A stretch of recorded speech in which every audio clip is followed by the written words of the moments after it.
ఆషాఢం మాసం అయ్యింది పోయింది. శ్రావణ మాసం వచ్చింది. శుభకార్యాల హడావుడి జరిగిపోతోంది. ప్రజలు పెళ్లిళ్లు పేరంటాలకు ముహూర్తాలు చూసుకుంటుంటే పదవులు స్వీకరించడానికి ఏపీలో పొలిటికల్ లీడర్స్ ముహూర్తాలు చూసుకుంటున్నారట. శ్రావణ మాసంలో మంత్రివర్గ పునర్వ్యవస్థీకరణ ఉంటుందనే ప్రచారంతో ఆశావాహులు బాధ్యతల స్వీకరణ కోసం ఏర్పాట్లు మొదలు పెట్టుకుంటున్నారట.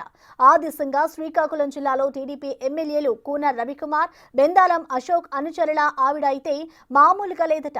అసలు సిక్కోలులో పసుపు పార్టీ సీనియర్ల లెక్కలేంటి?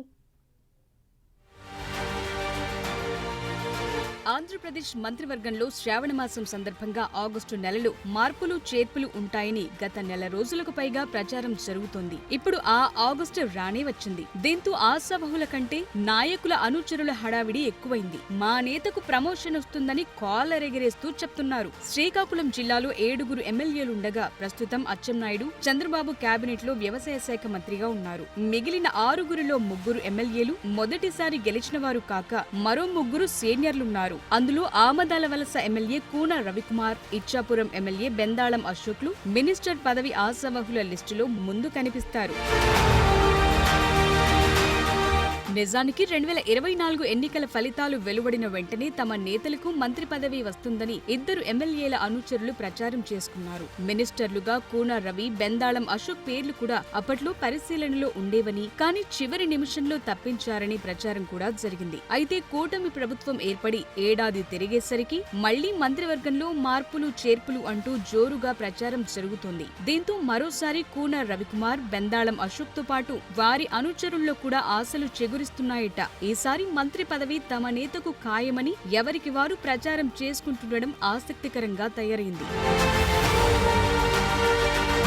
శ్రీకాకుళం జిల్లాలో కళింగ సామాజిక వర్గం బలంగా ఉండటం, కూన రవికుమార్, బెందాళం అశోక్ ఇద్దరు అదే సామాజిక వర్గానికి చెందినవారు కావటం వారికి కలుసొచ్చే అంశమన్న వాదన వినిపిస్తోంది. అయితే కేబినెట్ లో మార్పులు చేర్పులు జరిగితే ఎవరో ఒకరికి మాత్రమే చంద్రబాబు అవకాశం ఇస్తారు. దీంతో మంత్రివర్గంలో చేరటానికి 2 ఎమ్మెల్యేల ప్రయత్నాలు, వారి బలాలపై అభిమానుల విశ్లేషణలు ఇంట్రెస్టింగ్ గా మారాయి. మంత్రివర్గంలో మార్పులుంటే తనకు పదవి ఖాయమని కూన ధీమా వ్యక్తం చేస్తున్నారట. ప్రతిపక్షంలో ఉన్న పార్టీ బలోపేతం కోసం చేసిన పోరాటం తనకు కలిసి వస్తుందని కూన నమ్మకంతో ఉన్నారట.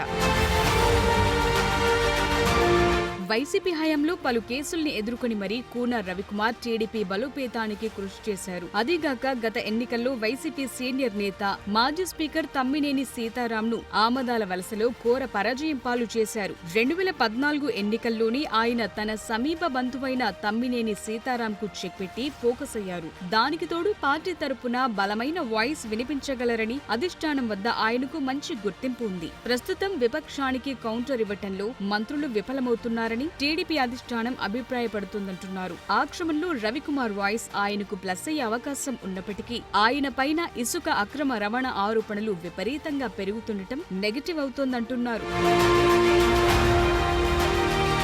జిల్లాలో కూన రవికుమార్ తరువాత మరో సీనియర్ ఎమ్మెల్యే బెందాళం అశోక్ పేరు కూడా కేబినెట్ రేసులో పరిశీలనలో ఉందట. ఇచ్చాపురం నుంచి అశోక్ హ్యాట్రిక్ ఎమ్మెల్యేగా విజయాలు నమోదు చేశారు. ఎలాంటి అవినీతి ఆరోపణలు లేకుండా క్లీన్ ఇమేజ్ ఉండటం అశోక్కి కలిసి వచ్చే అంశమంటున్నారు. జిల్లాలో ఎమ్మెల్యేలందరిపైన ఇసుక అక్రమ రవాణా ఆరోపణలున్నాయి. అయితే అశోక్ మాత్రం ఆ జాబితాలో లేరు. 2019లో వైసీపీ ప్రభంజనంలో కూడా అసెంబ్లీలో అడుగుపెట్టారు. దీంతో అశోక్ కి ప్రమోషన్ ఖాయమని ఆయన అభిమానులు చెప్తున్నారు. కానీ ధర్మాన సోదరులు సీదిరి అప్పలరాజు, తమ్మినేని సీతారాం లాంటి విపక్ష నేతలకు అశోక్ గట్టిగా కౌంటర్ ఇవ్వగలరా అనే ప్రశ్న కూడా ఉత్పన్నమవుతోంది.